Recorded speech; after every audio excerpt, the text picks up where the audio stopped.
উত্তরায় দম্পতিকে কোপানোর আলোচিত ঘটনায় জড়িত ছিল কিশোর গ্যাংয়ের সদস্যরা।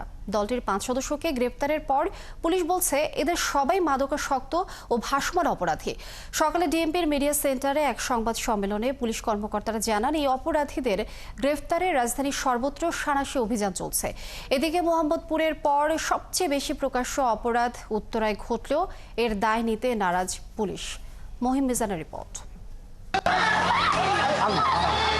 গেল 17 ফেব্রুয়ারি রাত 10:30টার দিকে উত্তরায় প্রকাশ্যে এক দম্পতিকে রামদা দিয়ে কোপায় সন্ত্রাসীরা। দূর থেকে কেউ মোবাইল ফোনে ধারণ করার পর মুহূর্তেই ঘটনাটি সামাজিক যোগাযোগ মাধ্যমে ছড়িয়ে পড়ে। জনমনে ছড়ায় আতঙ্ক। ক্ষুব্ধ প্রতিক্রিয়া জানান নগরবাসী। ঘটনার রাতে উত্তরায় একটি সড়কে উচ্চ শব্দে হর্ন বাজিয়ে বেপরোয়া গতিতে মোটরসাইকেল চালাচ্ছিল কয়েকজন যুবক। এ সময় তাদের মোটরসাইকেলে একটি শিশু চাপা পড়তে যাচ্ছিল। পাশেই আরেক মোটরসাইকেলে থাকা ওই দম্পতি ঘটনার প্রতিবাদ করলে তাদের উপর রামদা নিয়ে চড়াও হয় 2 সন্ত্রাসী। এরপর এলাকাবাসী দুজনকে আটক করে গণধোলাই দিয়ে পুলিশের হাতে তুলে দেয়।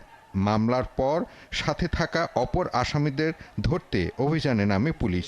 ওই ঘটনায় জড়িত 5 জনকে গ্রেফতারের পর সংবাদ সম্মেলনে পুলিশ জানায় এরা সবাই কিশোর গ্যাংয়ের সদস্য। 5 জন যে সাসপেক্ট, তার মধ্যে একজনকে কিন্তু আমরা টঙ্গীর মাজার বস্তি থেকে আটক করেছি।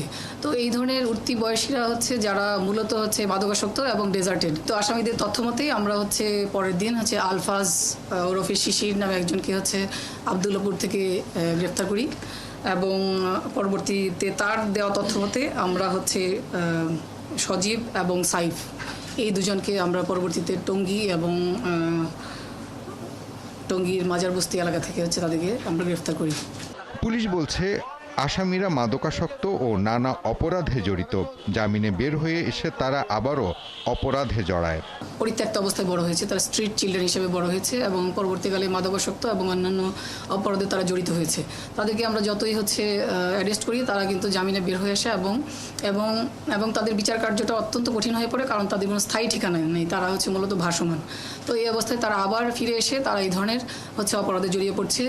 আর সেই অপরাধটা আমরা সবসময় কমবেটে আছি। আমরা যখন অন্য একটা কাজে, আমরা জানেন যে এই মুহূর্তে আমরা আরও অন্যান্য যখন কাজে এনগেজ হয়ে পড়ি, তখন হয়তো তাদের দূরত্ব কিছুটা বেড়ে যায়, বা তারা যখন বের হয়ে আসে আদালত থেকে, তখনও এটার প্রবণতা বেড়ে যায়। সম্প্রতি ঘটে যাওয়া উত্তরার মতো এমন ঘটনায় অপরাধ দমনে ব্যর্থতার দায় নিতে নারাজ পুলিশ। সমন্বয়ের ঘাটতি নেই দাবি করে প্রতিদিনই অপরাধীরা গ্রেপ্তার হচ্ছে বলে জানান তারা।